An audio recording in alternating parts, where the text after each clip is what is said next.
and you've built up approximately, I would say, wow, that's pretty remarkable. Now, you've brought to the table tonight about 20 or so different images of the possible Wormwood, Planet X, aka Nibiru, and I definitely want to get into that. But before we do, if you could please, Steve, just give us a quick introduction about yourself and why you're doing this right now. Yeah. So, I'm one of those people that I've had a lot of really cool life experiences. And right when I was 18 years old, I was selected in the U.S. Air Force to be a cryptologist, and was given SCI, SBI top secret clearance. So at the age of 18 and 19 and 20 years old, I was dealing with the secrets of our country. I think that was pretty interesting. And I've been through advertising, and my whole love of life really, or my career, has been high technology. So I've been a technology manager, project manager. So I'm just a regular Joe. And but I'm interested in science. I've always been interested in astronomy, and quite frankly, I've always been interested in paranormal topics. Any paranormal topic, I'm interested in anything that's in that genre. Always been fascinated with it. And I just started to notice some things last summer in June, that I didn't think looked right. And so I started to do some of my own observations and made a lot of really big mistakes with lens flares. And I've had my friends tell me I'm crazy and all kinds of things. But at the end of the day, what started to happen was, as I absorbed more information about this subject, I became more and more concerned, because I could see that nobody was really addressing it. Nobody was talking about it. So my family convinced me to leave it alone, honestly, from about June to November of 2015. In the interim, I was listening to people like Bob Fletcher, Sitchin, all the usual suspects, Marshall Masters, people like that, Zeta Talk. I mean, there's a lot of material out there about this subject. So I just kind of absorbed, and I couldn't get enough of it in my free time. I just started to learn as much as I could. I think I probably have 1,200 hours of study into it right now. Since, Nice. yeah. And what I've come to conclude is that, um, it's an easy thing to get hyped up about. It's an easy thing to get deceived by. Um, this is a big universe, right? And this is a big solar system. We expect, because we see a planet come in 2011, 2008, or whenever they say this system came in, that it's just going to show up tomorrow. And that's just not what space is. Think about how long it takes for us to send a person to Mars. We're Right. talking about a 6-month journey to get to the closest planet to us, one of the closest planets or bodies. Well, how long is it going to take a star that's coming in and putting the brakes on, going to perihelion and coming back out, right? That might take a couple of years. And that's exactly what I think has been happening. So when they saw the system come in, and lots of evidence of that, I'll show you one example, just one very small example from 2012 that I captured, to show you that a system did indeed blow through here at a high speed. A lot of people saw lots of evidence of it, and then it disappeared because it had to finish its arc. It had to finish its energy and start turning around and coming back the other way. Is that what we're looking at right now? That's exactly what I think we're looking at. So this is from the eclipse, and there was a lot of fanfare about the eclipse and this Alaskan air flight that, basically, the pilot was very kind to let everybody take photographs. One of my WSO contacts were in there in that group. And so they were excited, and in the community, were excited to share this photograph. This is not one that made it onto the mainstream news, let me tell you that right now. What we're seeing is an eclipse, and probably a little bit of a flare right above the sun, although that could be an object. But the small dot and the larger dot there, that's a common shape that we see with this system. And when the Nibiru researchers saw this, and the Wormwood researchers, we all saw this in our community, we knew that we had captured something interesting. Do you mind if I pass on to another photograph? That'd be great. And while you're doing that, I just want to bring up to maybe somebody that is skeptical or hasn't done a whole lot of research on Planet X and Nibiru. I myself am neutral on the topic as much as possible, although there are so many compelling possibilities. For example, if you type in mainstream news admits Planet X on Google, or MSNBC admits Planet X, NBC, Fox News, this is what comes up. A new ninth planet may have been discovered, NBC News. Far out, astronomers say 2 unknown planets may lurk at the edge of the solar system, NBC News. How scientists possibly found the ninth planet in the solar system, NBC. Fox News, Disclosed TV. I mean, there's so much out there now that's pointing to this possibility. Here's another one, MSNBC, another planet possibly. So I just want to bring that up, and thank you for showing us these pictures. I really appreciate it. Oh, no problem. And see, this is the key idea that I think that why people are responding well to the channel. I think there are 2 reasons, actually. Number one, I'm not doing this myself, okay? I literally have 14,000 investigators right now working together side by side with me, okay? And you're making millions of dollars doing this, aren't you?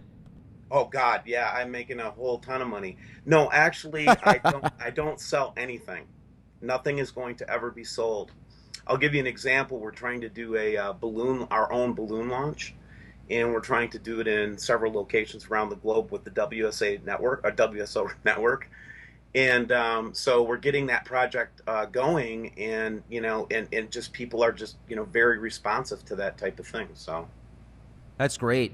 And I just said that facetiously because it seems like this topic in general gets, at least on my channel, trolled more than anything else, and we certainly get into discussions a lot more controversial than the possibility of a ninth planet. So I just find that interesting that there's so many attacks towards the possibility of Nibiru, and they're not even good ones. They're just all capital letters, F off, you're an effing idiot, go F yourself, stuff like that. It's just not even logical. So it makes me think that there might possibly be paid shills out there to just kind of divert attention. And I do think there's a lot of people out there that certainly feel that Nibiru's not real, but what are your thoughts on that?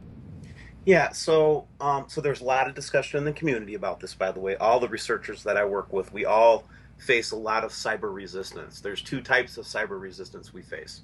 The first one is based on algorithmic types of things. So basically, we've got some organization we know is actually out there sniffing for words like Nibiru or wormwood or things like that. So I'll give your listeners a little tip. Try to upload something with the name wormwood or Nibiru or Planet X in it. Just do like a 5-second video and just go Nibiru, Nibiru, Nibiru, wormwood, wormwood, and then just label it that. See how long it takes to upload on YouTube. I'll see you in the morning. Right. So we know that there's algorithmic things looking for keywords to slow down, the passing around of this information. And then the second thing you mentioned were the trolls. Dude, these guys are organized, brutal. So what they do, I'll even block many of them, but they have workarounds, and they'll chase my subscribers around and say, why are you listening to this? Why are you considering this even as a possibility, and trying to make them feel stupid and things. The second thing they try to do is provoke you to fire back something that will violate YouTube rules, which I refuse to do. I will not swear. I mean, once in a while, a little swear word will pop out just because I'll see something and I'll go, holy crap, or whatever, right? But for the most part, I demand politeness, and I demand, that there's no insulting. So with that policy on my channel, it's very consistent with YouTube. But when you get provoked by one of them and they're experts at it, they'll get you kicked off of services because you'll fight back. It's kind of like in a football game. It's not the first person who pushes, it's always the second person who pushes that gets the flag. You know what I mean? Sure. And they know that.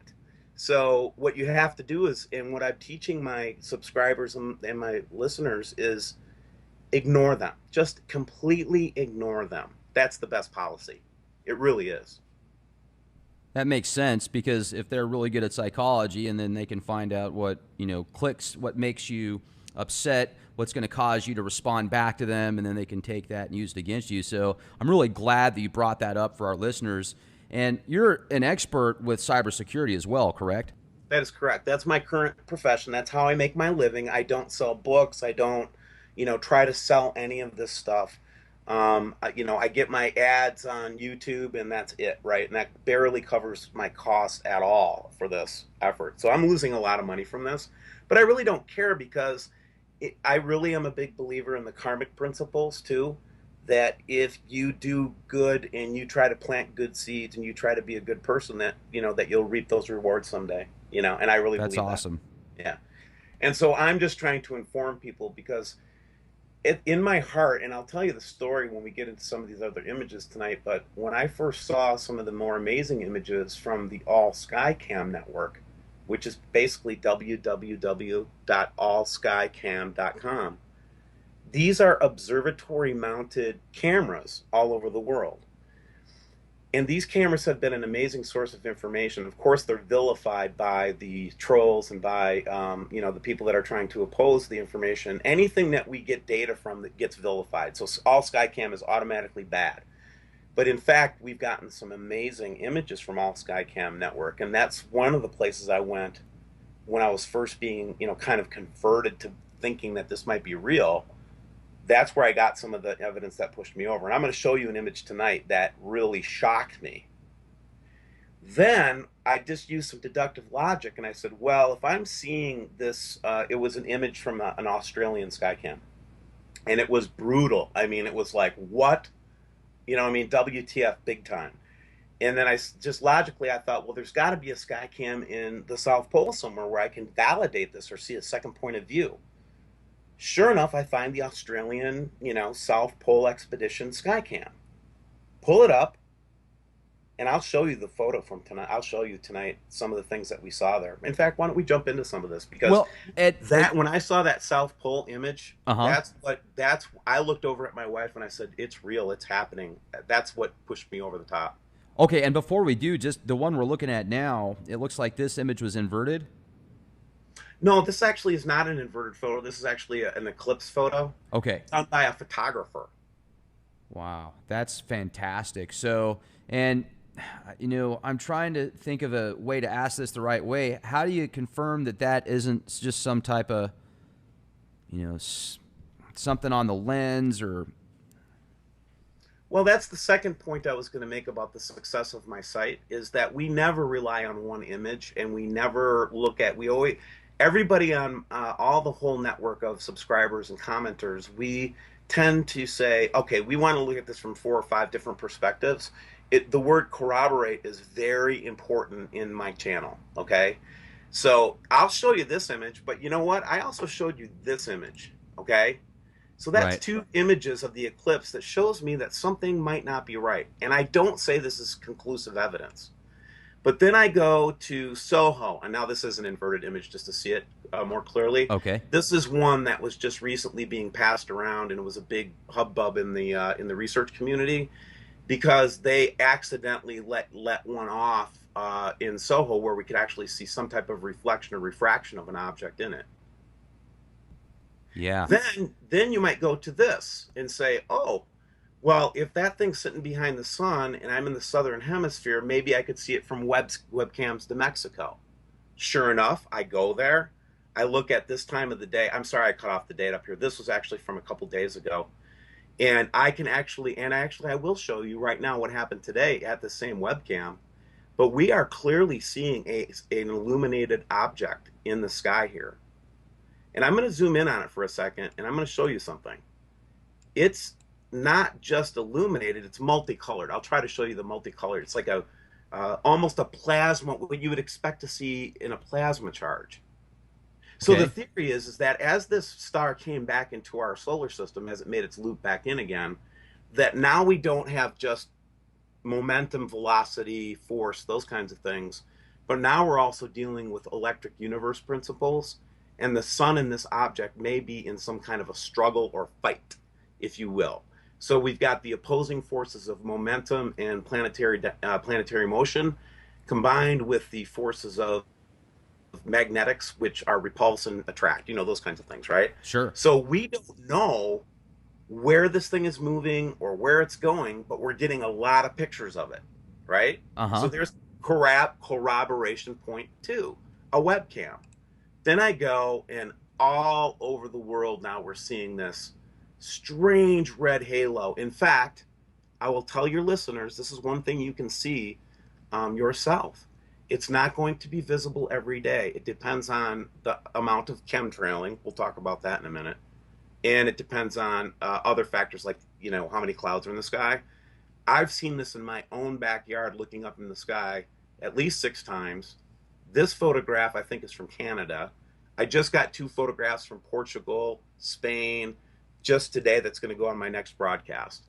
And this big bubble here, I'm very concerned about it because when you see a solar system approaching you, especially one that's said to have this cloud of iron oxide dust around it, that's what they say Wormwood Nibiru, Planet X has around it. Okay. You would not expect to see random traces of dust coming at you. You might see some trace dust, things like that. It's going to come to you in a circle. It's going to come at you like a bubble. And it's going to this system will literally envelop our system. And that is what I believe why we're seeing this sick halo in the sky. And trust me when I tell you, when you start watching for this kind of stuff, you will notice chemtrailing, and you will notice that they are totally trying to cover this up. It is so obvious. And so that's a disturbing image, and that's a disturbing idea I just relayed, but that's the kind of thing that I'd want to corroborate. I'd want to say, well, is it going to come at me in some kind of a random way, or am I going to see a big bubble come at me? Well, if you look at what the Hopi Indians said, and you look at what the Egyptians said in the Colburn texts, they say it comes at you just like this. This is what it looks like. All right? Corroboration. There it is again in another place, right? Oh, yeah. Look at that. Well, let me ask you this, though, because I remember I've seen this many times with the moon where there's that just amazing halo. I saw it the other night. I remember one time in particular in the Northwest when I lived close to Seattle, Washington. This would have been back in 2005. There was just this amazing halo around the moon, similar to what we're seeing around the sun. So what does that mean? All right, so one of the things that we theorize, and again, I'm careful to try to say theorize. I'm very careful to say I think, I believe, this is my theory, this is my hypothesis, because truly we don't have enough data in the public to make any kind of declarative statements, in my opinion. The only people that know about this are the powers that be in this world. That's what I believe. And the reason that they can pull off this global chemtrailing hiding of the system is because there is some kind of worldwide cabal dealing with this. Now, are they chemtrailing to protect us from evil rays, or are they trying to cover it up and hide us? Are they trying to maybe deflect some of the energy from it? Who knows? I don't. But they're not telling us. And I can tell you literally every major city in the world, and I have pictures from every continent, will show heavy chemtrailing at the beginning of the day when the sun is coming up and when the sun is going down. And so when you start to see this again and again and again, and the evidence is pouring in, it causes you to say, oh, there's another data point, right? Sure. Then you go and say, okay, that was one webcam in Mexico. Let's go see if we can find this on another webcam. Sure enough, there it is again. See the colors of it? It looks the same as the other picture. Yeah. It does. Uh-huh. It does. Right? So now I'm corroborating more. And that's, again, this is the key to the success of my channel. We don't just rely on one piece of evidence. Then we reversed it out and, of course, took some closer looks at it. And then I go to a third camera yet in Mexico, and this is in Leon, and there it is again. Wow. Same shape, different color. It's more red in this picture. And it really depends on how much atmospheric, and you can see that we have a really big pollution problem in several areas of Mexico. And so I only explain the different colors because it's primarily just pollution. Okay. And also maybe a lot of that's from the chemtrail spraying too when it kind of starts to settle. I remember in Colorado Springs back in 2013, they were spraying so bad that with my polarized sunglasses that I had on, you could see these nanoparticulates dropping to the ground. And I was walking with a couple friends of mine. I gave them the sunglasses, and they saw the exact same thing. It blew them away. Yeah, here I'm going to pull up an image and show you something I showed on my channel just the other day. Because see this camera right here in Leon? Yeah. I'm gonna just pull up a different Leon picture from yesterday. See any difference? Mm. Well, I mean, different time of day. It's completely obfuscated by chemtrails. That's a clear day in Leon. That's a day that they feel threatened. I see.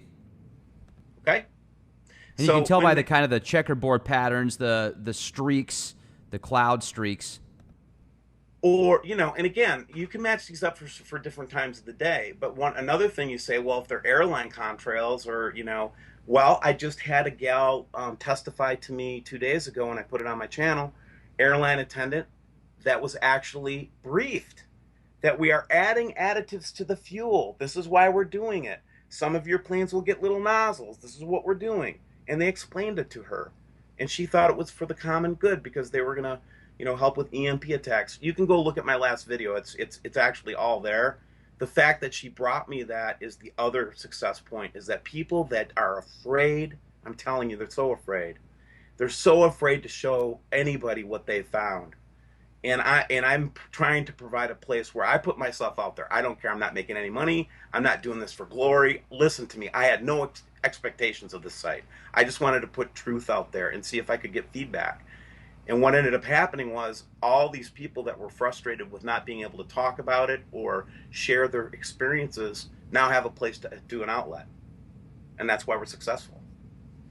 Now, how far do you think this is going to get to destruction? I mean, do you think that it's going to get to the point of biblical Armageddon, or what's your take? Yeah, so, there's so many different theories on this thing, but I take the Christian eschatological, I can't pronounce it, eschatology view, right? I don't buy into the fundamentalist view of it, though. I basically think that there was warnings and revelation about this in John's voice, kind of. And it basically was just a forewarning that this happens. And we have the Sumerians and the Egyptians and a lot of cultures around the world that have told us that this happens. And I'm not blaming the universe or God or the devil or anything. This is just a solar system or a astral phenomenon. Sometimes bodies come into contact with each other. Sometimes there are collisions. Sometimes there are interactions. If you look really close at Mars, for example, and you see that big gash on the side of Mars, that big humongous Yeah. scar, go check out the Thunderbolt project, and they actually make a theory that it came too close to another body, and in so doing, a discharge happened between Mars and this other body that basically just fried that big gash on the side of Mars. So we know that our solar system has run into stuff before. We know, for example, if you look at any of the Graham Hancock work or people like that, they're very interested in the fact that we see these regular cataclysms on the Earth. They would say that they happen about every 12,000 years, right? And that we're due for another one. But everybody points to Noah's flood as a time that this came through as a very potentially reasonable reason why there was a worldwide flood that literally every surviving culture wrote about and was traumatized by, right? So there's a common trauma in the human spirit. We all are fascinated with Armageddon. I don't care who you are. When you start talking about, is this the end of the world? I mean, people just perk up and think about it. Why is that? Do you think that we've been through this before as a race, as a culture? I don't know. Right? Well, I mean, it's that and the fight and flight mode. And, you're either, when you're worried about this giant cataclysm, subconsciously, even if you aren't consciously going to be concerned, it's going to affect you and it can take you into that mode. Correct. All right. So I wanted to show you another one. So one of the big things that we get a lot is you don't have any astronomers working with you. That's not true with WSO. We have astronomers and more all the time. We have one binary star astrophysicist that is very reluctant to talk to us about this because he's afraid, literally afraid for his life. Okay. Did he But say by who? I don't know, honestly. People are afraid to talk about this if they are in the industry, if they're in any kind of serious study of space. I'll give you an example. One of the contacts is through a second contact that I'm in contact with an astronomer in New Zealand, who obviously has the opportunity to look at this stuff, right? And when we approach him, I and my partner that's friends with him, when we approach him to look at something that we're doing or to get his feedback, he just says, nonsense, hogwash. It's almost like a violent, vehement, just shut up and don't talk about it anymore. Just put it away, Steve. Just don't, you know? It's almost like they're trying to warn me off. And that makes me want to go deeper because that's the way I am. So we actually have this guy down in Australia, an amateur that had rigged up a telescope to look at to see if we could see Nibiru. And sure enough, we think he caught an image of it. Remember that Soho image that I showed you a few minutes ago? Uh-huh. With the round orb with the dot in it? Yeah. Well, this is what we got through his telescope. Jeez. And so, and then you get people sending me random things where they just, oh my gosh, look, something showed up in the photograph, right? And now these are the ones that are, okay, so these are the ones that really, for the people that have been looking at this seriously from an astronomer's point of view, whenever I come up with one of these pictures with this little thing floating around like this, that debris field behind it, like a cross almost, and these are from 2016, okay? We saw this also a couple years ago. But the point is that this thing is not in a predictable orbit.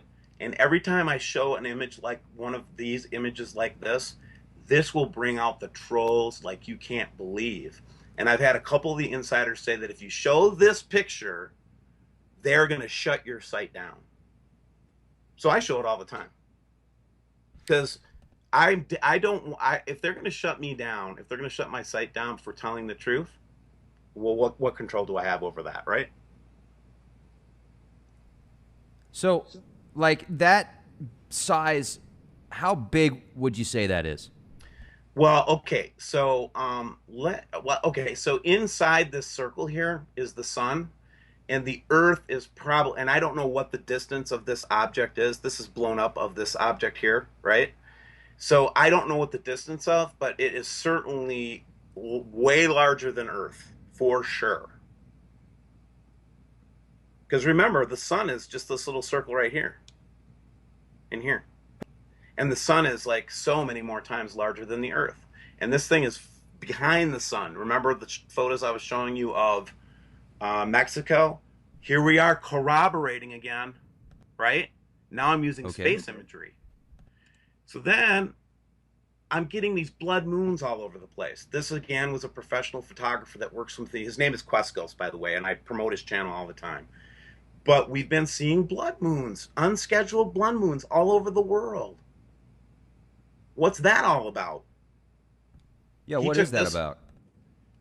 I believe it's we're starting to see the red iron oxide dust reflecting and refracting off of the off that incoming set of bodies. And then I don't know if you saw this one. Did you see this one? No, but that thing looks pissed. All right, so we know that, you know, we're going to see some really, if there indeed is something coming in, and it's going to have all kinds of effects on the Earth. And people ask me all the time, when do you think the effects are going to start? I'm going to say they've started. It's already here. So we're seeing big red clouds coming down from the sky mysteriously, right? We're seeing like this unbelievable red colored cloud in Brazil, okay? Sao Paulo, this is Marie. And that's not modified in any way. That is not photoshopped in any way. Jeez. This is from California, where we got like, so we if you read the Hopi prophecies, there's two sightings that you see. First, you see the blue Kachina. That's what the Hopi say. And then you'll see the red Kachina, and that's the one that brings the, you know, the destruction and all that. Well, we think we get pictures all the time of the blue Kachina, and I'll show you another one here that kind of shows this. But this is kind of a weird thing to pick up in your camera when you're taking a photograph.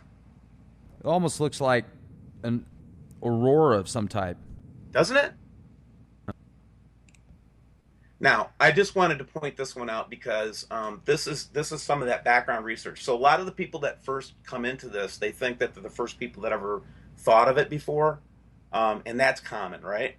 I was that way, and I'm calming way down because I'm meeting a lot of people that have been doing this for a long time, that have been hooked up with people that have been banned and ostracized, and so I got this image from 2012.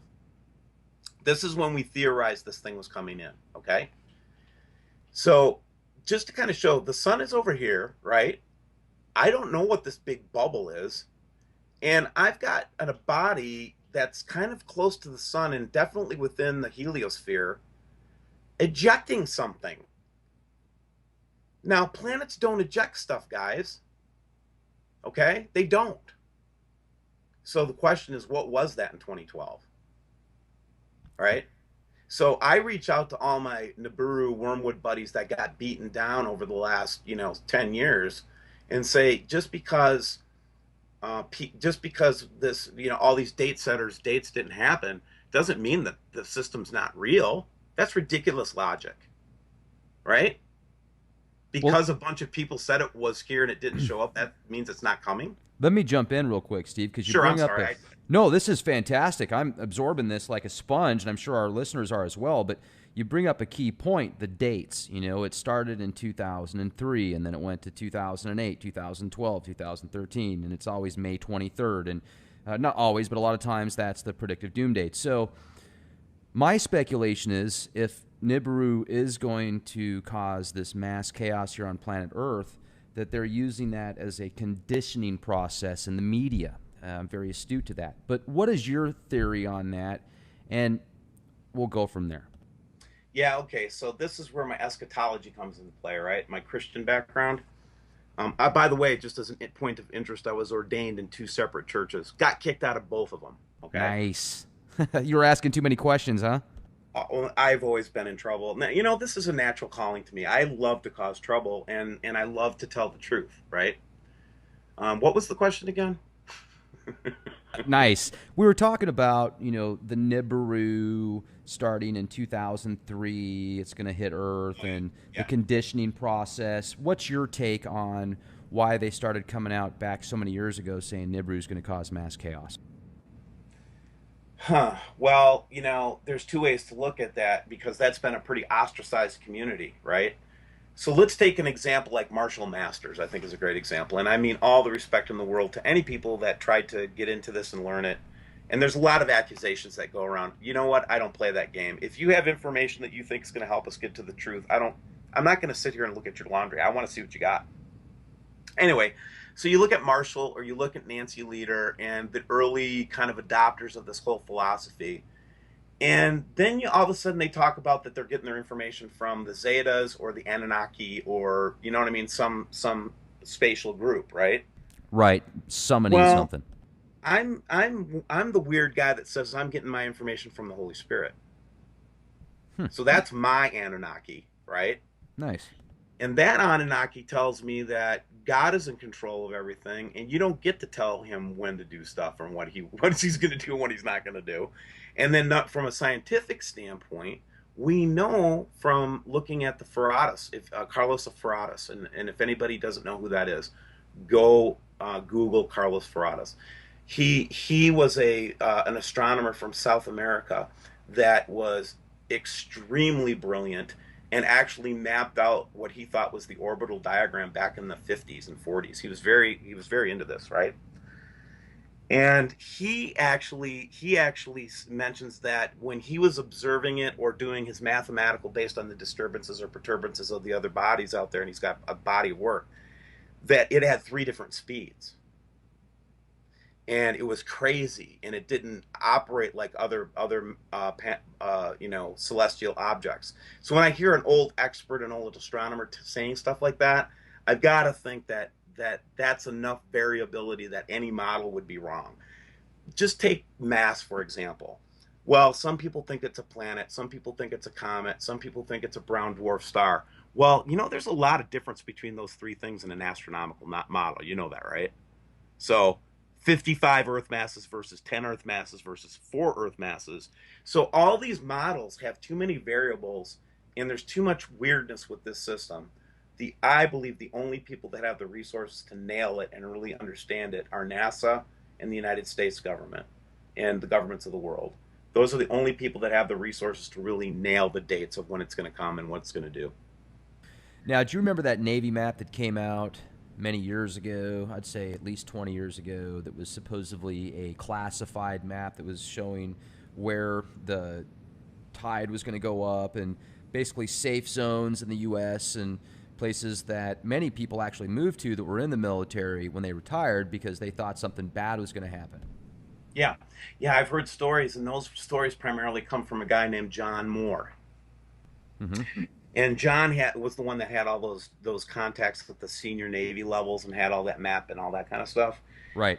And yeah, and yes, I've heard those stories. And the Ozarks is the place where they're moving. And by the way, those aren't the only. John's not the only person who's traded military, people on the inside with that kind of information. So we know that a lot of the high-ranking military already are well set up in the Ozarks, retired military. And do you think that a lot of these underground bases that have been being built that Bob Fletcher basically ties to Wormwood or Planet X, do you think that's the main reason they built them, or do you think it was for other purposes? Well, okay, so for some reason our government has gotten into continuity of government to almost a sickening level. I don't if you ever watch what goes on in the government over a period of time, and I used to be in the military and I worked in one of those underground bases, okay? And that underground base was in Germany, and it could take a 10 kiloton hit. Okay, so we had a lot of military assets that were built for, serious thermonuclear war. I mean, that's what Right. they were for, right? So during the 40s, 50s, 60s, we were building a lot of those facilities for war. Okay, I think something shifted in 80, 82, 83 when Bob says that's when they got that IRAS satellite, that infrared satellite up, and they actually got a chance to see it for the Okay. first time and calculate its orbit and all that. And then Reagan, signed some kind of an order according to Bob Fletcher's investigation where he, basically they decided to keep it under wraps. It would cause too much panic. And then that's when he got up in the United Nations and said if we had a common threat, what would happen? Remember that? Oh, yeah. The whole deal. So since 82, I think that they've been preparing for it, and I think that's been those big tunnel building projects that we see all over the United States, and I really truly do believe that's what they're doing. And there was a news article that came out in the early 80s that talked about Planet X and said NASA found it, and then now I can't even find it anymore. I know they've got hard copies out there. I don't know. That was that Washington Post article. So, and again, that was a result of the IRAS, and then also, if you're one of the Nibiru people, Dr. Robert Harrington. He was the chief of the Naval Observatory back in the day, back during the 80s, and he actually built an infrared type telescope. I think where did he build that thing? It was in New Zealand or Australia. I don't know which one, or it could have been even in the South Pole. But he had a lot more going on than a lot of people know. He had already set up an observatory. He was already collecting data. He was ready to present his paper. He was ready to present his findings, and then mysteriously, died of a very fast, moving cancer. So the second thing that you see over the years too in this cover-up is a lot of dead astronomers mysteriously dying. Okay, and it's one thing on its own. Okay, would not convince anybody, not, and it shouldn't. Okay. But when you start to see thing after thing, and what I'm showing you right now here this is the example. Right when NASA was loading this image up, they were getting ready to do the masking process, and I grabbed it before they could finish the masking process. Okay. Yeah, and so this is what's really being seen over there by the sun right now. Okay? And then the image that ends up being the final image from this was just just the light rays coming out the side and nothing unusual. Okay, that's unusual. That's weird. What do you think it is? I think that it's the other system coming up from behind the sun, and it's reacting with the sun. It's just another view of it. And just because it's this big shape, that doesn't mean the object is that large. It just means that the reaction is that large. And you say system, you think there's multiple planets? Indeed, I do. And let me show you a couple things, and I'm actually leading right up to that. Here's Great. that image that I was telling you about. This is from one of the sky cams down in Australia, and this is a close up. So basically, at this time of the year, it was December 21st. I mean, we were right in the very depth of winter. So we would see the sun would be in its southernmost position, and I saw this on one of the webcams, and that webcam is still looping this image right now, and I saw it live when it happened, and it's never gone off that image. It just locked up. Hmm. So I bet this is the one where I said, "Oh my God!" Right? So I said, let's see if we can find one in the South Pole." And sure enough, this is the one that I found in the South Pole, the South Davis Station webcam. Do you see anything unusual in this picture? Well, I do see like a red bubble, reddish bubble. You Yep, see a there it is. dot and a Yep, red cloud that's what I'm around looking it? at. Yeah. And we've captured hundreds of images, and we have huge discussions in our community about this. And we talk about this triangle that's forming down here. We think it might be some kind of holographic, uh, gig going on. This is from January. Let me show you where we are today with that one, real quick. Can you see my screen? Yeah, perfectly.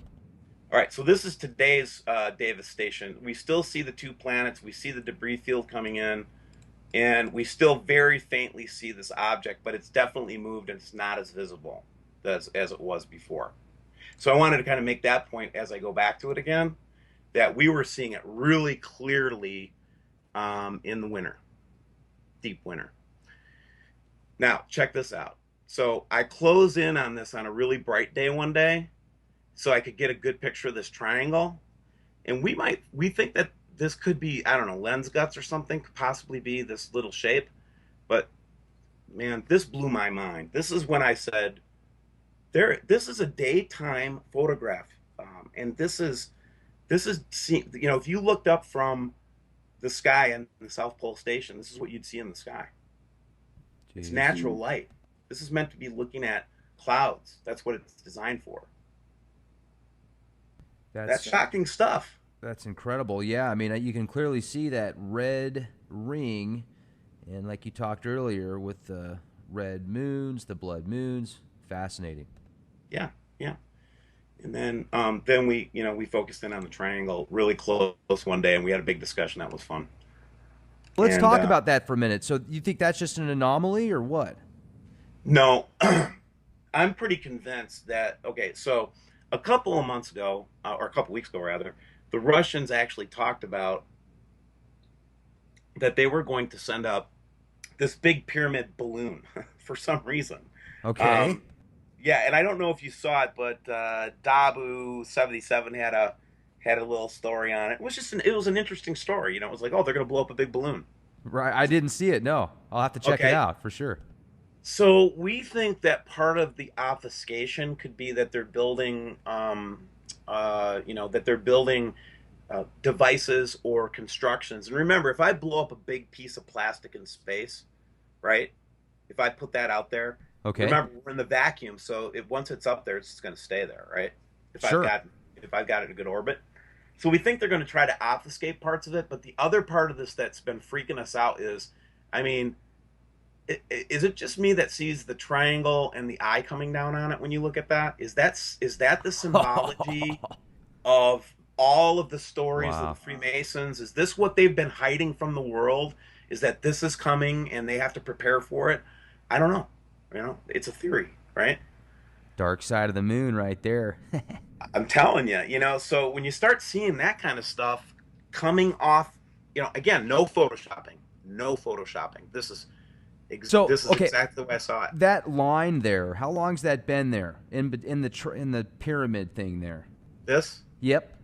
Okay, so more of the recent images, it's actually extended down this way now more, and it's extended up in this area now. They've actually seen new clouds up in this area. This is a photo from in January. I'm sorry I don't have one from the last couple weeks that was clear, but But was that there for longer than a day? That white line there. absolutely, it's been there, and it's just staying there stationary in space. And is there another angle that somebody could get on that to verify that's not just from? Because it looks like this picture is going through some type of like window almost. No, the only reason what I do is I just blew it up on that part of the image. I'll go back to the image you get from Davis. This is what you get from Davis, okay? And I was just closing in on parts of it with these other photographs to get clearer views of it. That's all I was doing. Okay. So it's a snip. But so there's just no, I'm just trying to clarify here. Sorry, I'm not meaning to interrupt, but that you just can't verify that that's not an anomaly there? The round circle? Not the round circle. No, that triangle thing and then the line in between No, it. we can't validate that that's not some kind of a camera anomaly or something Okay. like that. So we keep the possibility open that we're completely wrong about that. But it's the other object. And what's funny about the trolls and the shills is they want to talk about the triangle all the time. They never want to talk. Right. They Right. never want to talk about the whatever is that thing in the middle of the sky. You know, Diverting attention. Yeah. they're very good at it. So we don't talk a lot about the triangle. We had one big conversation about it and kind of left it alone because it's too scary, I guess. That's still pretty cool. It reminds me of that Tom Cruise movie that came out where they had those black cubes that were coming down, sucking the energy source out of the planet, and there was like some artificial intelligence that was running it. Exactly, right? And then That damn Grey Goo, man. yeah, this is something I never saw when I was growing up. I'm 52, okay? And I don't remember the sun poking behind some kind of cloudy big halo and then bursting out on the top of it. Do you? I've never seen that before, no. No, well, we're seeing this all over the world now. We see pictures like this everywhere. So it's not just happening like on a cold day in Texas, right? Well, I mean, that's probably from all the chemtrails and geoengineering, too. The stuff like the different particulates that they're spraying into the atmosphere. I believe that as well. I think it's a multiple factors that you get this kind of light effect. Sure. I mean, and then this is a subscriber. I call it the Ken Show, right? And Ken's been watching the Skycam, especially in Australia at Savannah, and he seems to be picking up the same kind of pattern of like Nibiru. I don't know, but he's pretty freaked out by it. So I show his stuff, right? Yeah. This is the one that freaks me out more than any of them, because up until a couple weeks ago, we were getting our best pictures of this blue. We're calling it the blue Kachina. Here's that ring we saw in in the South Pole, Mm-hmm. right? And then here are two planets behind it, and we were getting these really clear pictures from Norfolk, and it was going all around our community. And then now, unfortunately, that camera's been shut down. So we don't get to see this anymore. But this is what we're seeing, and this is what we think it looks like. So, and then this is the kicker. We just saw another one of these, but this is the one from Hawaii, where a gal said, "Oh, I just thought this is a really cool, sunset." Got out, took the picture with her iPhone 6 with the super high definition, and this is what she saw come out. Jeez. And then we just got another photograph like this today, and I was trying to pull it out of my email. I just couldn't find it. But we saw this in Ohio yesterday. Somebody got the same effect. So I don't know what that is. Is that the sun being enveloped by some cloud of dust? I don't know. It looked like a demonic Mickey Mouse before you zoomed in on it there. Wow, that's incredible. Yeah. So this is the other thing is that when I was out there trying to look for information on Nibiru or Planet X or Wormwood, I would always be like, why don't you just show me the stuff? They'd sit there and make me sit and wait for 30 minutes of gobbledygook before they'd show me a picture. Right. On my channel, the first thing I talk about is the image of the day, man. Like, this is the one that blew me away. Look at this, everybody. And then that's how I start my shows. Oh, that's beautiful. I love it. That's the way to go. Yeah, come on, man.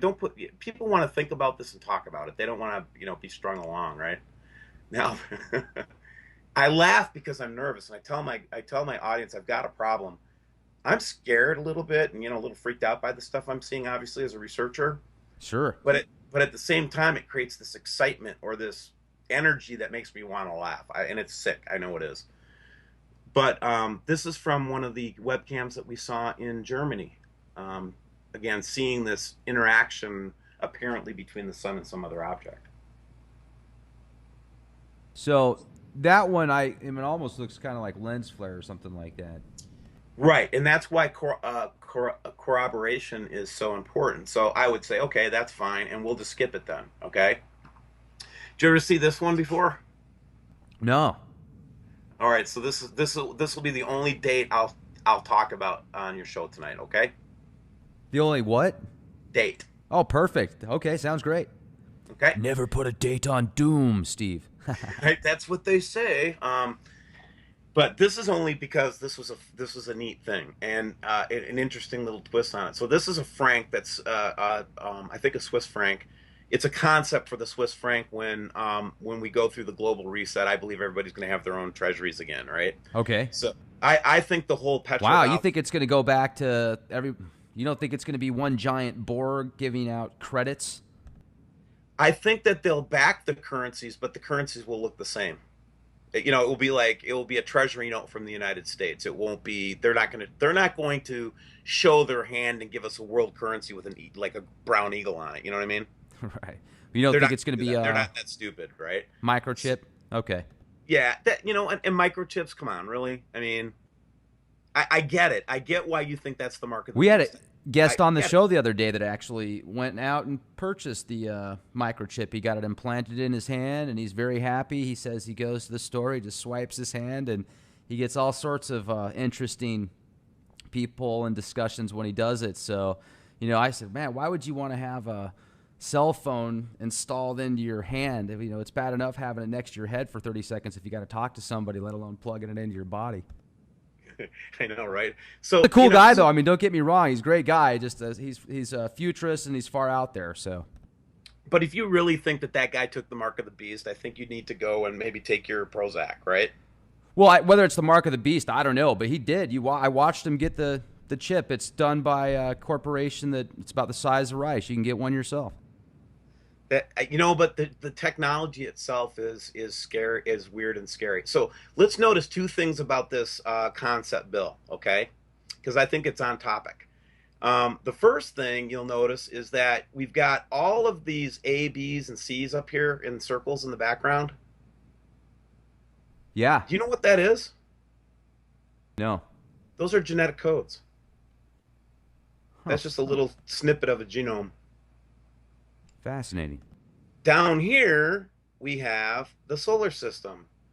Except there's a problem with this solar system picture. This is Saturn, this is Jupiter, here's Earth with the moon, here's Mercury, here's Mars and Venus, right? Here's Mars, here's Venus, right? We can see all these planets, our inner solar system basically, right? Mm-hmm. What the hell is this thing? What is that? Yeah, what is that? It looks like a new orbital path. Correct. And I got as close as I could on the solar program to see what the date was on this alignment of this bill. And do you know what the date was? What was the So date? the date is March 23rd, 2016. March 23rd. That's what's shown on this bill. I'm not saying that's the date. Didn't I bring that date up just a moment ago? I think you did. There's a guy named Gil Brazard. You know who he is? Oh, yeah, absolutely. So I have a lot of respect for every researcher, and I want to underscore that. But Gil said that it was going to come in March of this year. Hmm. But what happens with him and Bob Fletcher, I've noticed though, and I don't mean this in any disrespect, is that when they don't see it in 2016, they said then it's going to be in 2017, and we got to stop doing that. That's not helping anybody learn about this. Okay. Right. Let's see what else we can do. Oh yeah, here's my favorite chemtrails. Oh, look at that. Pentagrams. How nice. Yeah, that's a good way to freak out Jews, Muslims, and Christians. Okay, it just is. Okay, why do you have to do pentagrams? Can't you just keep with the regular chemtrails? I Oh, came out of my house 4 weeks ago, and they had a pentagram in my sky. I was so mad. I was stomping in the house. My wife's like, "What's wrong with you?" I said, "The Luciferians are out at it again." You know? I see chemtrails all the time, but I have never seen a pentagram chemtrail pattern. That is something new to me.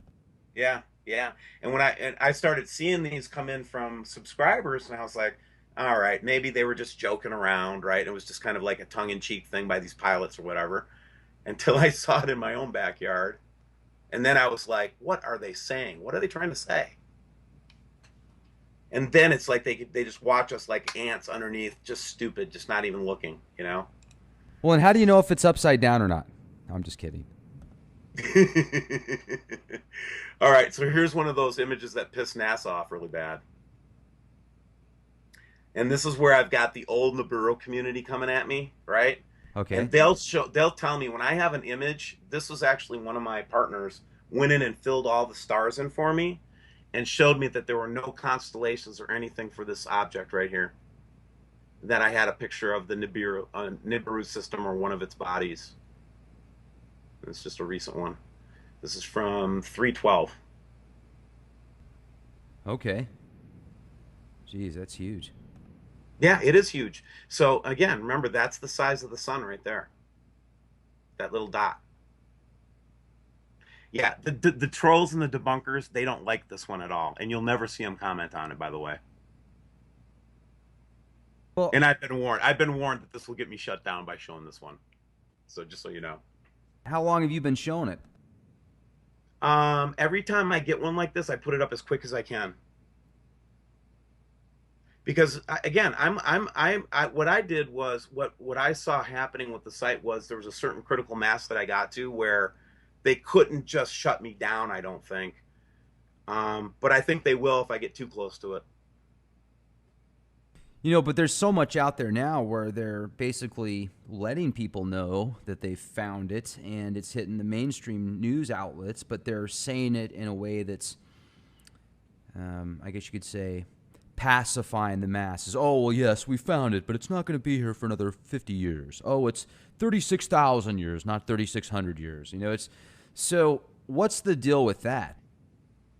All right. So, I don't think we, again, if unless you're in the government or unless you're in some very high end astronomy, academia, that kind of thing, we won't know how to calculate the movement of this thing or anything. We just don't have the right tools to do it. Remember that the only reason that we're seeing it visible here, because we know that it doesn't emit its own light, is because the sun is illuminating it.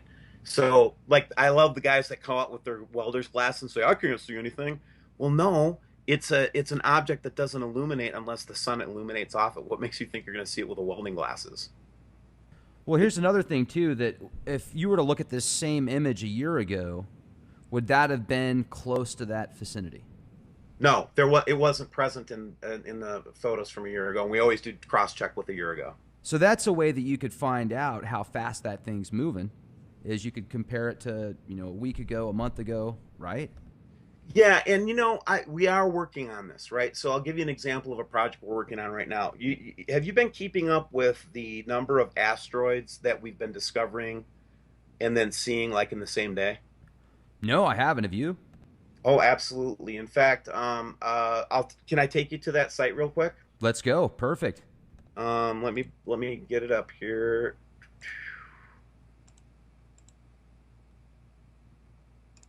So let's go to the NRO near close approaches. So the other thing we'd expect to see with a system like this, again, in that spirit of corroboration, we would expect to see debris like asteroids and other materials, And if you go to, this is from the last 2 days, right?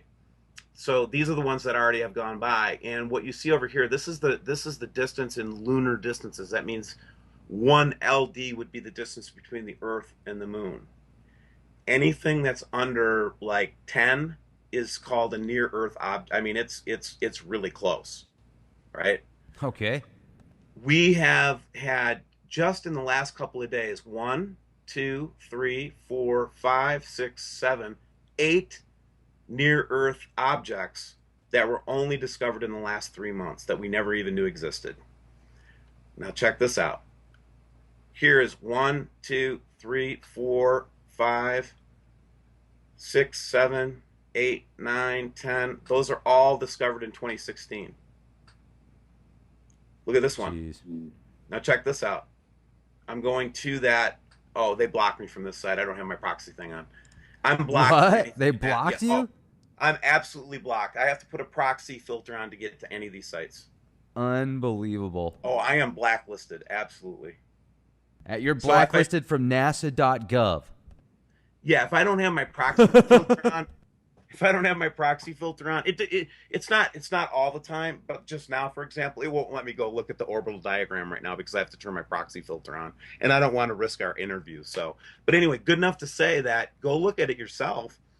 So my question is, where are all these asteroids and bodies predominantly coming from that we're just seeing now for the first time in the last 3 months, right? And these guys are pretty good at what they do. Okay, they've got radar and all kinds of crazy stuff to do, right? I have noticed a lot of different news articles saying that we're not prepared for asteroid. There has been a lot of articles that I've noticed. Yeah. Yeah, and there's a lot of buzz in the Nibiru wormwood, community because we expect to see this. So one of my projects right now, I've got an engineer that took the project of actually tracking the origin of all these 2016 asteroids to see if they're normal Jupiter asteroids, because most of our asteroids are things that get knocked out of the orbit or around Jupiter. That's where we get most of our traffic, or is it coming from something else? So I'm waiting for the results on that right now.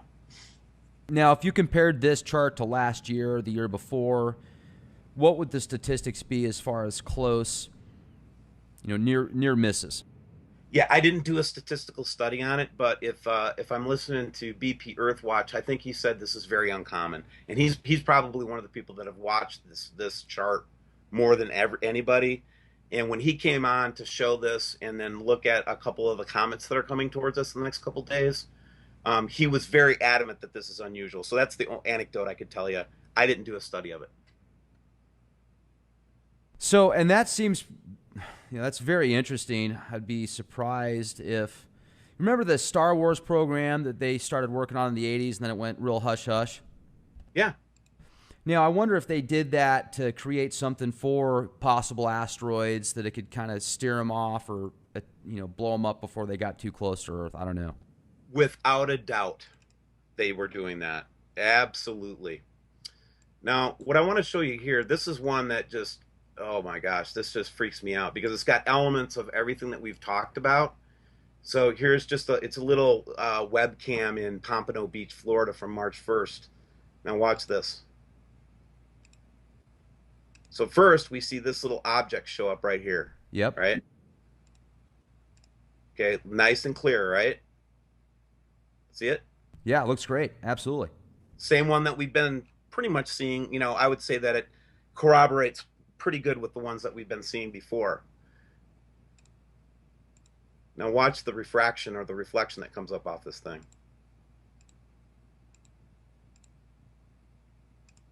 Oops, let me get back a little bit here.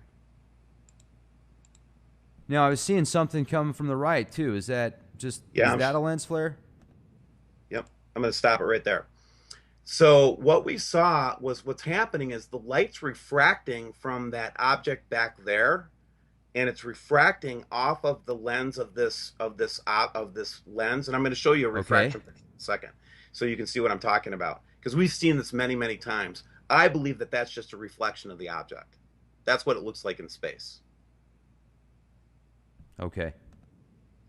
So again, it's just another piece of the puzzle. It's not everything, but again, when you see stuff like that, it just, it's like, what? Right?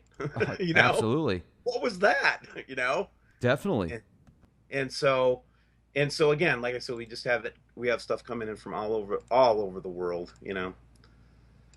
Now, let me ask you this too. When you said you followed Sitchin's work, Zechariah Sitchin, do you think that when he talked about the Anunnaki, do you feel that that's got some truth and merit to it? And do you feel that if this planet does, this system come back towards Earth close enough, do you think that there might be some type of extraterrestrial presence combined with that? I do. Yeah, I really do. I honestly do. And in the Christian traditions, we would call that, we would go back to Genesis chapter 6. And, if you're serious about theology and you want to talk about serious theology with me, it's a hobby of mine. I love it. There's some weird stuff in the Bible, right? And Absolutely.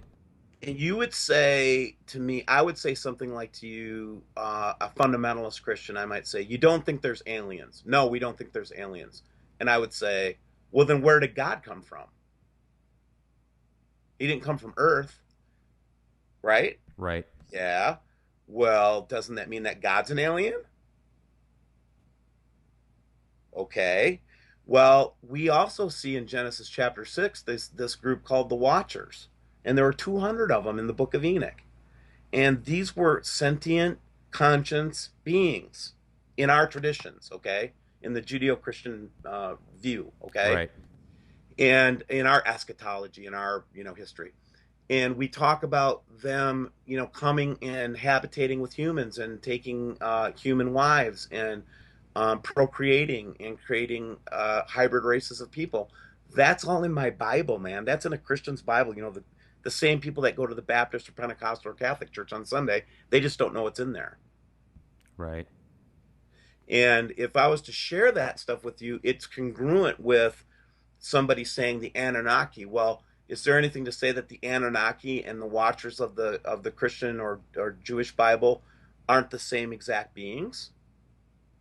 I mean, it's I certainly don't a way know. to look at it. Sure. Well, why don't we corroborate instead of oppose each other, right?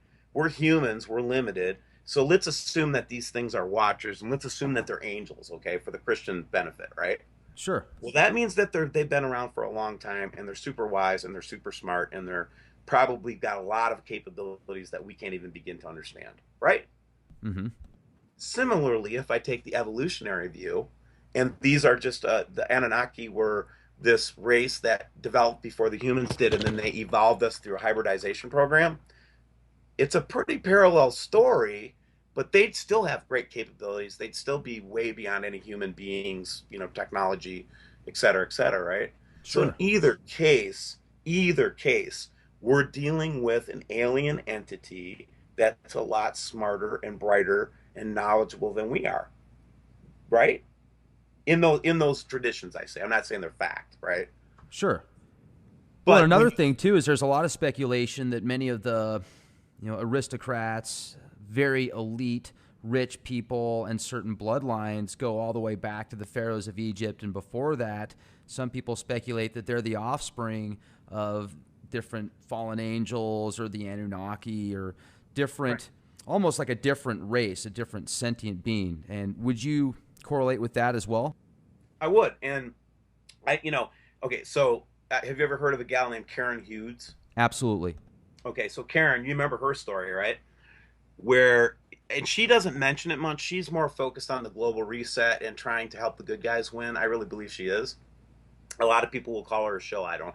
Anybody that tries to stand up for truth, you ever notice there's always a faction that says that they're with the man. Yeah, every time. It's like, okay, so you can't win this game, right? There's no way to win. Not on So if the I internet. tell the truth, you're going to call me a shill for the government.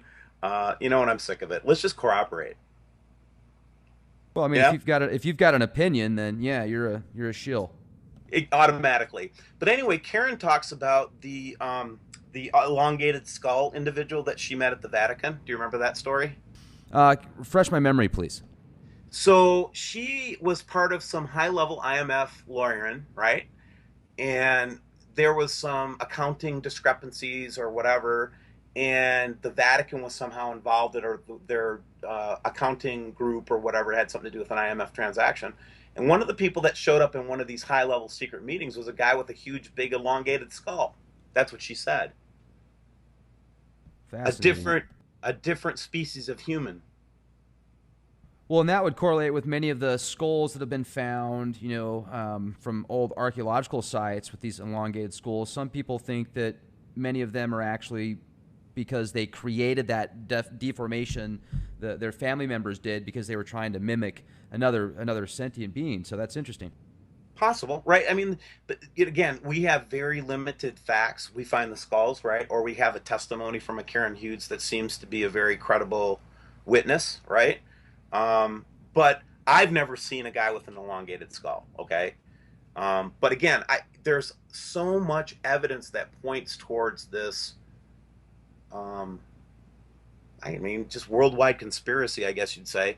And I think that part of these secret societies and part of the knowledge, the secret occulted knowledge called the occult, I think is this subject.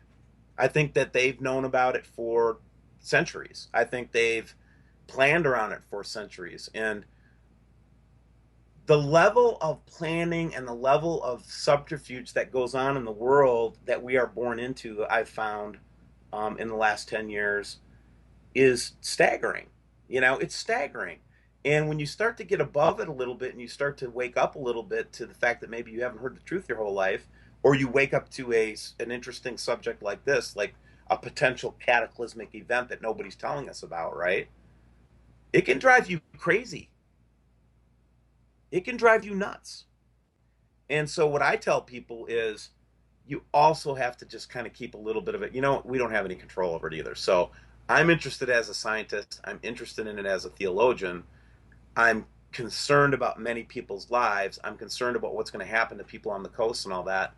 So what can I do, right? The only thing I can do is what I'm doing. And that is, here's what I'm seeing. Here's what my subscribers are seeing. Here's some theories to think about. Maybe you should get ready to run. Maybe you should have some food and water ready. Maybe you should be ready for, a situation where we're not going to have power for a couple months, right? Maybe you should have, just basic common sense stuff, man. That's what I'm trying to tell people.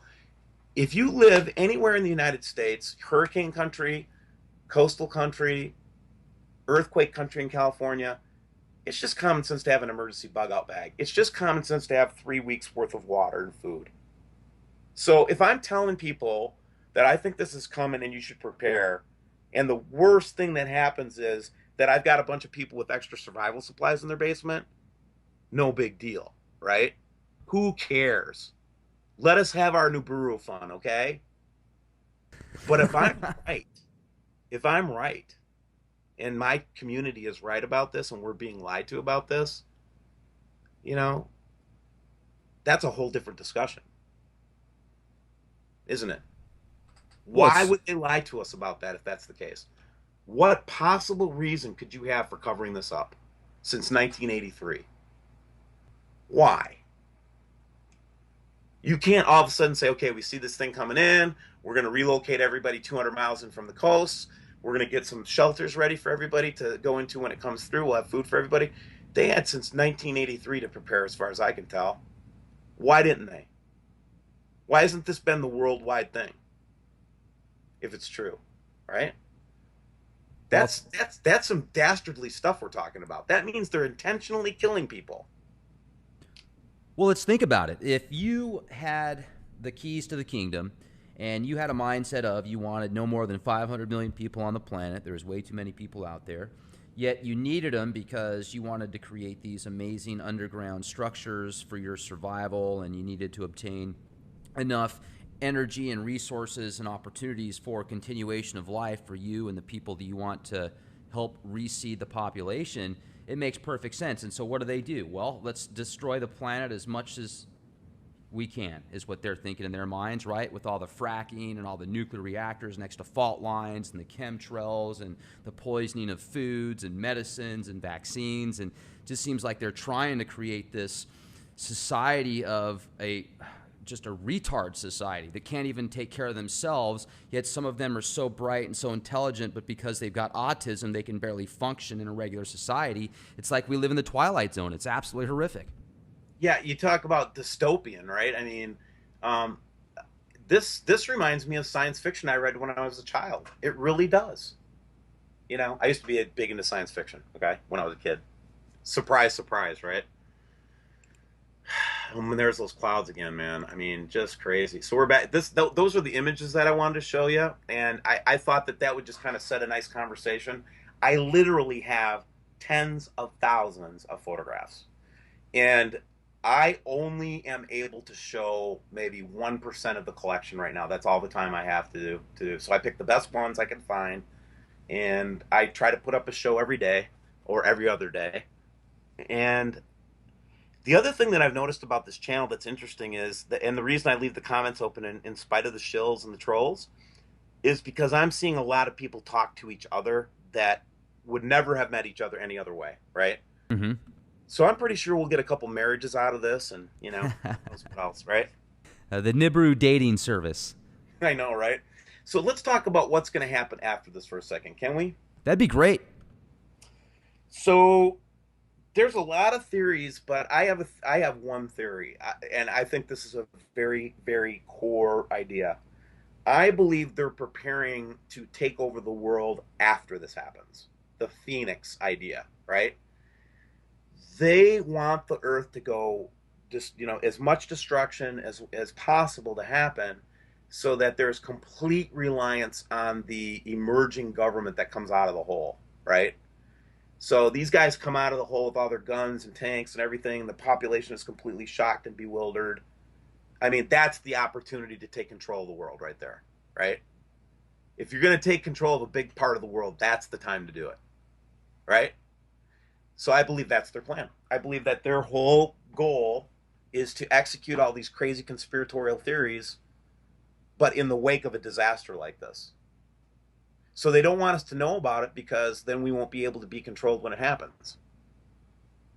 Well, and That's what another I'm thing, saying. sorry to interrupt here. I mean, I was just going to say the coast, people that are, going to be on the East Coast, West Coast, and places that there's not a very high elevation. I mean, they're probably going to be affected the most, and that's where the majority of people reside. In the United States, yes, correctly, and in the world, right? We know that the biggest concentration of human population is on coastlines. Period. No disputing that fact. So where do I live? Well, I live in the middle of the United States, right in the middle of the Cascadia Plate at 1,400 feet with all the fresh water I can drink. That's the best I think you can do. And then our plan is to, if and when this goes down, then we will try our best to be a refugee center. That's our plan. That's what we're going to do. Now, let me Because ask you I've this. got the property to do it, so I'm going to try. How bad do you think it's going to get? I think that's going to depend on where you live in the earth. Okay, so and again, we don't know what the dynamics are. It seems like though the machine leaks out all the time that North America is going to get its butt kicked. Okay, I don't know if you've noticed that about this. It seems like everybody thinks the United States is going to get its butt kicked. You notice that? Yeah, absolutely. So they think that the Mississippi Even River. even the media pushes it, like the movie Knowing in 2012. Well, China's okay, but America just gets blown to shit. Yeah, yeah. What's up with that? I mean, it's like in the movies. Like, do you ever notice that it's always New York that gets wiped out in the movie? Now it's Why can't it be DC, like Beijing once in a while? right? It's almost like they're trying to condition us for the United States to be a smoking hole. You know what I mean? They literally are, absolutely. And it freaks me out a little. It freaks me out a little. And again, I don't think that I don't think that again, we're born into this thing, man. We wake up to it. Some of us wake up in the Matrix and, go and, hang out with Neo, but very few of us do, right? And so the other thing I tell people that if you wake up to something like this and you start to learn it, just calm down a second, okay? Don't go tell everybody you just learned this. Let it soak in a little bit. And, understand that you had to overcome a lot of cognitive dissonance to see this. So why wouldn't somebody else have it too? Right? So I get so many people that will look at my channel and they'll write me and they'll say, I tried to tell everybody in my family about it and they all think I'm crazy. Yeah, because they haven't been led up to this point like you were. Okay? Right. You're on like Z in the alphabet and they're like still on B or C and you're coming at them with like all this stuff that they've never heard. Yeah, people are going to freak out when they hear about it. Right. I get it. And the first reaction to anything like this, it's like a cancer diagnosis, right? Or it's like, you're going to die or whatever, right? You're seeing your imminent mortality right here. Okay. Potentially, right? Now we're getting into the concept of grief. So you have to go through a grief process. Yes, the world isn't this stable, safe little cocoon that you thought it was. Okay? That's a hard thing to accept. But that's what this thing spells, that you might not know what's going to happen every day. And so the benefit of seeing something like this, in my opinion, is that it should teach us to when I go to the coffee store tomorrow, if we're blessed enough to have one tomorrow, right? I really enjoy that cup of coffee right now. I really do. Because that might be the last one I ever get. Okay? So that's, if we can take that kind of a message away from this and say, yeah, we're going to be prepared. We're going to do the best we can. Yeah, we don't have the government working for us. There's probably going to be a lot of upside down stuff. But let's take the moments that we have left, if this is truly going to come upon us, and enjoy each other. Enjoy, no more arguing, man. There's no time for arguing anymore. Okay? There's no time for fighting anymore. There's no time for hating no more. Okay? Let's use it as an excuse to be nice to each other. How's that? Nice. I gotta Okay. tell you, you're bringing a lot of good stuff to the table, and I like how you say, "Hey, if you've just discovered this and it freaks you out, just relax, take a step back. Don't go out and blast to everybody that there's Nibiru out in the skies, because there's another way to kind of digest it and then bring it out to them. I think it'll be a lot more effective. So I'm glad you bring that up." Well, and then you have to take the theoretical point of view that if I, and everybody, my family knows, right, that I do this. I mean, how can I avoid it now? This is I have two jobs. I have this job and my cybersecurity job, and they know I do it. But guess who they're going to come to when all of a sudden, we have a heavy asteroid day, and 4 or 5 areas got hit in the Earth? Who do you think they're going to go to? Do you think they're going to go to the guy that's been trolling you? Of course not. D5 on CR is, do you think they're going to go to him? No, they're going to come to me and they're going to say, Steve, what's going on? And I'm going to tell them. So they don't have to freak out and be under control when, the rats come out of their hole. Hmm. You've got to be prepared mentally for what's going to happen, I believe, in this situation. Not so that you can be fear mongering and fear porning and all that. Just to say that, you know what? I don't care if this is coming in. I'm not going to let this be an excuse for them to take control of me. And you can decide that right now, if that's what's going to happen, or anybody for that matter, right? And check me out, man. You know what? You can come on to my videos, and what you're going to see from video 1 to video 70 now I'm on, I can't believe that, um, is you're going to see a guy growing in his knowledge of this and waking up over the last 4 months. Like, my first videos are me smoking chain smoking cigarettes in front of my computer going, oh my God, can you see this with me on the computer screen with me right now? That was my first show. Okay. I went from that to now I'm like, got testimony and I've got an order of events, and we kind of know what we're going to do and what we're going to talk about. You know what I mean? But that first one, man, I was freaking out. I was looking at that red dot down in Australia, and then it just freaked me out that night, man. And I couldn't go to sleep. It was crazy, man. So yeah, you got to learn to settle down, because panicking and fear is not going to help anybody. The Just Steve Olson Show. the Steve Olson Show. And you know what? The other thing is, stop being freaking weird, man. Everybody out there, okay? I'm just a layman. I'm just a dude, right? You are just dudes and dudesses out there, and we're trying to learn about this event. Just hold down the weirdness, okay? This is not your excuse to give me your dissertation on Luciferianism, okay? I really don't want to hear that, okay? Seriously, I got people sending me books on ancient Judaic mystical, spell casting. Seriously, man, I don't want that stuff. I'm trying to learn about this event practically and in a way that hopefully comforts people, that that we can make it through it, and we will survive. You know, We'll survive. Steve, you should take that as a compliment, though, because people that are reaching out to you like that, trying to send you that stuff, they're probably genuinely trying to give something back to you, because you probably touched them in a way and woke them up in certain ways. But I totally like how you say it, man. It's interesting, because getting on the internet, and when you have so many people following you and the opportunity to get as many views as you have, there's going to be some very eclectic individuals, I'm sure, that send you stuff that you don't want anything to do with.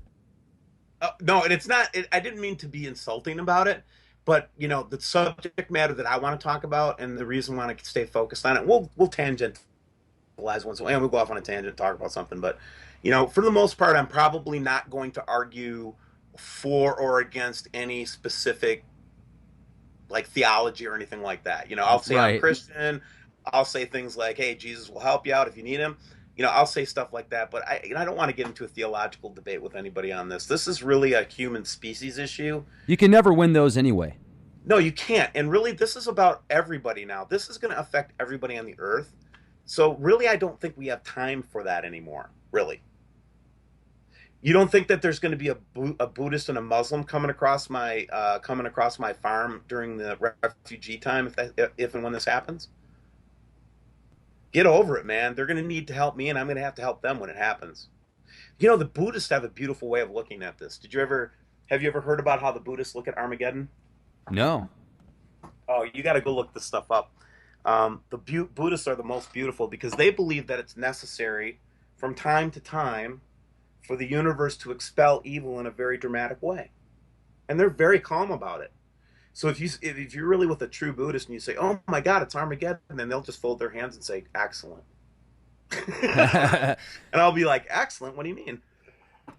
It's an opportunity for the universe to purge evil. That's what they think. That's also what the Hindus think. That's what Shiva is, right? I wonder if Shiva isn't just a type and a shadow of this solar system coming through, and that kind of destruction that happens. That Shiva's the destroyer, right? And Uh-huh. then Krishna comes back and starts to rebuild, and Vishnu starts to rebuild in that whole cycle, you know, that the Hindus have. Sure. It really seems to be the same pattern as this, right? They say the last time that this came through 12,000, well, let's say it's the 12,500 year ago model, right, of Graham Hancock. He said that's the last time we had a cataclysm like that. Okay. And they also record, which is kind of interesting, that after the event had happened, there was a time of great prosperity, and you know everything came back to normal, and everything came back twice as good as it was before. For a period of time, it was almost like what the Bible would describe as the millennium, if you've ever studied the Bible. That millennium, 1,000 years of peace, or whatever they call, right? Or the Sure. Garden of Eden typology, right? Is that what happened? Was that we had this big flood, and then who knows, right? The point I'm trying to make is that there's a type and shadow in almost every religious text of these cataclysms that happen, be it Shiva or the Hopi Indians with their Kachinas or the Christians with the Book of Revelation, right? What I'm trying to say is I think the human race is smarter and we've been through this before. I don't think this is the first time we've been through this. Okay? I just don't. I think it's a big reset for the human race every 3,600 years or 12,000 years or whatever it is. I believe that we get knocked on our ass and we have to get off our ass, and it takes us probably a couple thousand years just to get oriented again, right? So I don't know. You know, just there's a lot of interesting places it can go. But one thing I do not want to have happen to people is that people with more power and ammunition and guns come out of their holes and we're vulnerable to them. That's what I don't want to have happen. You know? You mean like the survival guys coming out going, man, where are Not the they? survival guys. I'm not worried about the preppers. I'm worried about the guys that build the big holes. Oh, you're Right? okay. So what was Fletcher saying? They have tanks and ships and guns and bulldozers and survival supplies.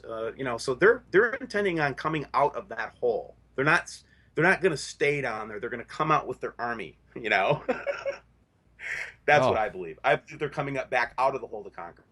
certainly. And I mean, not only that, but now with all the chemtrails and the possible metal particulates that could be in just about everybody with certain high frequencies from cell phone towers and other RFID type, I guess you could say, emitters. Who knows what they could do? The stuff that we know about is probably 30, 40, 50 years old in technology. So it's very interesting. And it will be fascinating to see what happens. Now, also, do you think that it's affecting like the whole solar system as well, other planets, and it's not just going to affect this path, but then possibly, the moon and get knocked off axis as well? Absolutely right. So we already know that the outer planets have been heating up. That's been pretty common knowledge now for the last 10 years that we've been having perturbations, heating up planets. Um, I think Zeta Talk just put up an article a couple days ago. And again, Nancy was wrong. Okay. She said a date in 2003 or 2012 or whatever. who cares if she was wrong about the date? She's got a lot of good data. And one of the things that she came up with just recently was they did an analysis of where the moon and the sun should be, just basic astronomy, right? And they claim that the moon is 22 degrees off of its normal course. Well, of course, I'm going to go validate that before I go on my channel and talk about it. But that's the kind of research that means something, because then we can say, okay, why is the moon 22 degrees off if I can validate that, right? Um, and that's we have to work together and stop picking on each other all the time, you know? Nancy, I forgive you. You were wrong. 2003, 2012. Stop setting dates. That's my advice to everybody. Yeah, don't put a date on doom like that, because it really never pans out, and then they can kind of use that against you, you know. So unless you really feel in your heart of hearts it's the right thing to do, and then, you know, go ahead. Well, I had a guest on my show, David Mead, and he wrote a book about Arrival 2017 or something like that. And I was a little reluctant to have him on, but he had a really cool angle and some really cool research to share. So I felt it was worth the risk of having him on there. And I tried to avoid being the one to own that date, but no matter what I do, that's going to stick to me now. So because I had David Mead on and he said it was going to be in 2017, I guess they're going to think I said it, but I didn't, for the record. Yeah, I was just listening to David, you know? right. So, Yeah, we talked to David too here at the Leak Project. Real nice guy. Seems very articulate, and it went very smooth. So there's so much yeah, I enjoyed information it. out there now. Yeah. Yeah, yeah. So that's kind of what we're up to. And now the most recent thing, I'll just kind of pop this in there, and maybe we can come to a close or whatever you'd like to do. But um, so we're trying to do this balloon project, right? And I'll have another video up about it, but we're going to try to do our own near space mission here pretty soon at WSL. So the one thing you'll see me, the only time you'll see me asking for money on the channel is if I'm trying to fund a project. And right now I'm trying to fund this balloon project because we're going to try to get as many balloons up as we can. And we found a vendor that will sell the balloons to us for $700 for all the setup, which is the altimeter, the balloon, all that. And I've already recruited teams in South Africa. I have a team in Canada ready to go. I have a team in Europe ready to go. All we're waiting for now is just to fund the project. So I do want to make that one qualifier is sometimes we'll do